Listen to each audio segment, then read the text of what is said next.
আজকে আমি বলবো কেন আপওয়ার্ক মার্কেটপ্লেসে কাজ করা উচিত। টু গেট লার্জ কন্ট্রাক্টস, আপওয়ার্কে মিলিয়নের উপর ক্লায়েন্ট রয়েছে, সুতরাং যে কোনো ফ্রিল্যান্সার লার্জ কন্ট্রাক্ট পেয়ে যেতে পারে। 2, opportunity to build reputation.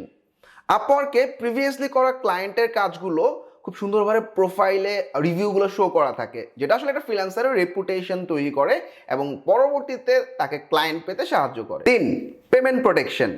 Upwork both client এবং ফ্রিল্যান্সারের জন্য পেমেন্ট প্রোটেকশন দিয়ে থাকে। 4, time tracking for hourly jobs.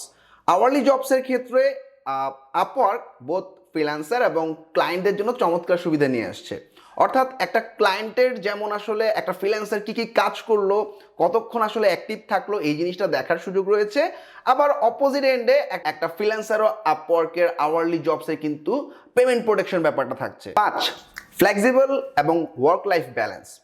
অর্থাৎ আমি আপওয়ার্কে কাজ করতেছি, আমার হঠাৎ করে এক সপ্তাহ ঘুরতে ইচ্ছা করলো, আমি চলে গেলাম, পরবর্তী ফিরে এসে আবার কাজ করলাম, কোনো সমস্যা নাই। অর্থাৎ অন্যান্য মার্কেট প্লেসের মতো অ্যাকাউন্ট ডাউন হওয়ার ব্যাপারটা আপওয়ার্কে নাই। 6, choose my workload and balance my self. আমরা একটা ক্লায়েন্টের প্রজেক্ট যখন নিব, ক্লায়েন্টকে আমি একটা ডেডলাইন বলে দিব, এরপর আমি ফ্রাইডে ঘুরতে গেলাম বা 6 দিন থাকলাম না, একদিন সারাদিন আসলে কাজ করে কাজটা কমপ্লিট করে জমা দিলাম, কোনো সমস্যা নাই। অন্যান্য মার্কেট প্লেসে যেমন লেট ডেলিভারি একটা ব্যাপার আছে, সো আপওয়ার্কে এই ব্যাপারটা নাই। 7, অ্যাকাউন্ট সেফটি। অন্যান্য মার্কেট প্লেসে টস ভায়োলেশন করলে আমাদের অ্যাকাউন্টটা বা একটা বড় একটা অ্যাকাউন্ট খুব সহজে আসলে ডিসেবল হয়ে যেতে পারে কোনো ধরনের ওয়ার্নিং ছাড়া।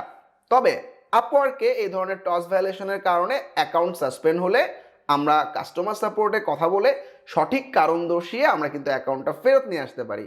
তবে আমাদের সবারই আসলে যে কোনো মার্কেট প্লেসের টার্মস অফ সার্ভিসগুলো জেনে কাজ করা উচিত এবং ভায়োলেশন করা উচিত নয়। তো আজকের মতো এতটুকুই, ধন্যবাদ।